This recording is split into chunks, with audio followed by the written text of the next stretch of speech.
तथा च योग सूत्रम, जैसा कि योग सूत्र में कहा गया है, परिणाम ताप संस्कार दुःखैर गुणवृत्ति विरोधाच सर्वम एव दुखम विवेकिनः, ऐसा पाठभेद किया है।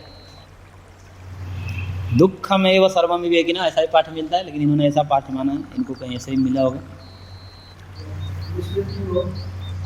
अब जैसे भी हो, मिसप्रिंट हो या अर्थ तो वही होगा। तो परिणाम ताप संस्कार आदि दुखों से होने से, गुणवृत्ति विरोध होने से सब कुछ दुख ही है, ऐसा विवेकी लोग मानते हैं। यही सूत्र का अर्थ जो है योग सूत्र में भी कहा है। ठीक है, ये पूरा हो गया। अब करें कि ननु दृष्ट साधन जन्य सर्वस्मिन्नेव दुख प्रतीकारे दुख संभेद नियमो अप्रयोजकः तथा च स्मर्यते यन्न दुःखेन संभिन्नं न च ग्रस्तम अनंतरम अभिलाषोपनीतं च तत्सुखम स्वपदास्पदम।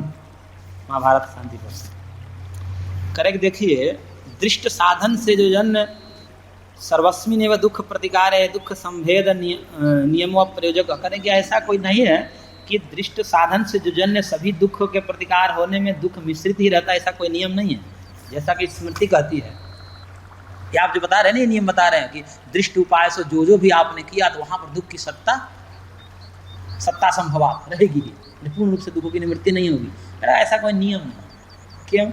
क्योंकि महाभारतकार ने क्या कहा है, यन्न दुखेन संभिन्नम न च ग्रस्तम अनंतरम।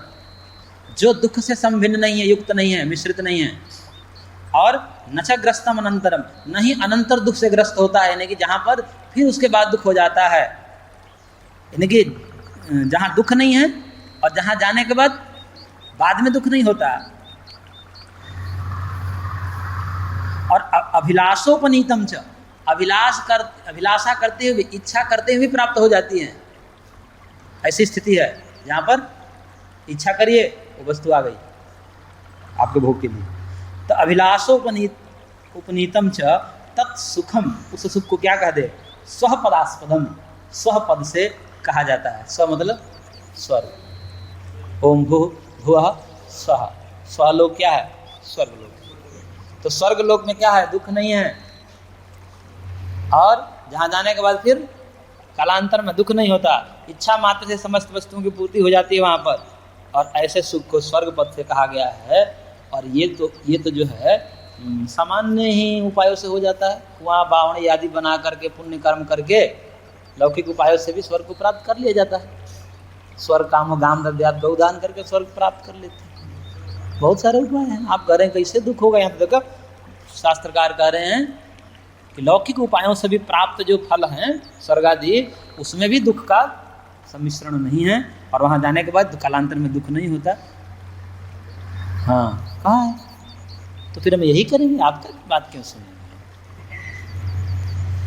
तत्राह, उस विषय में कह रहे हैं सूत्रकार। सूत्र बोलिए, उत्कर्षादपि मोक्षस्य सर्वोत्कर्ष श्रुतेः। करेगा, उत्कर्षादपि मोक्षस्य, मोक्ष का उत्कर्ष होने पर,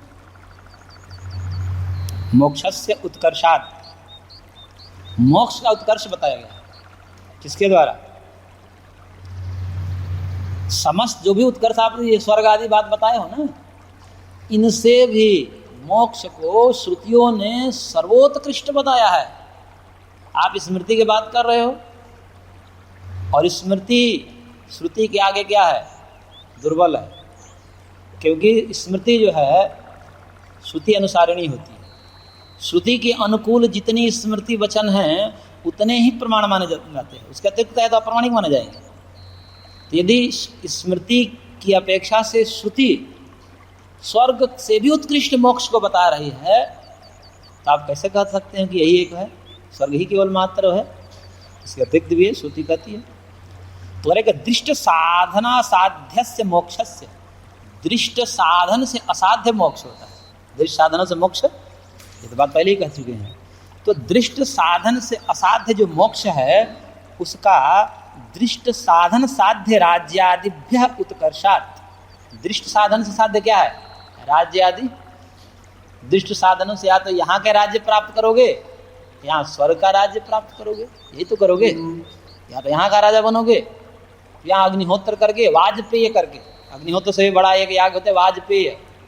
तो वाजपेय याग के द्वारा कहते हैं कि अग्निहोत्र के द्वारा तो केवल स्वर्ग में जाते हैं, और वाजपेय के द्वारा वहाँ का राजा बन जाते हैं, इंद्र बन जाते हैं। तो कह रहे हैं कि इन जो दृष्ट साधन से साध्य राज्य आदि हैं, उस राज्य से भी उत्कर्षात, उस उत्कर्ष होने से तेषु दुख सत्ता अवधार्यते, उनमें भी, किनमें भी, दृष्ट साधनों से जन्य जो स्वर्ग आदि हैं उनमें भी दुख सत्ता अवधार्यते, दुख सत्ता का निश्चय होता है, दुख वहाँ भी होता है।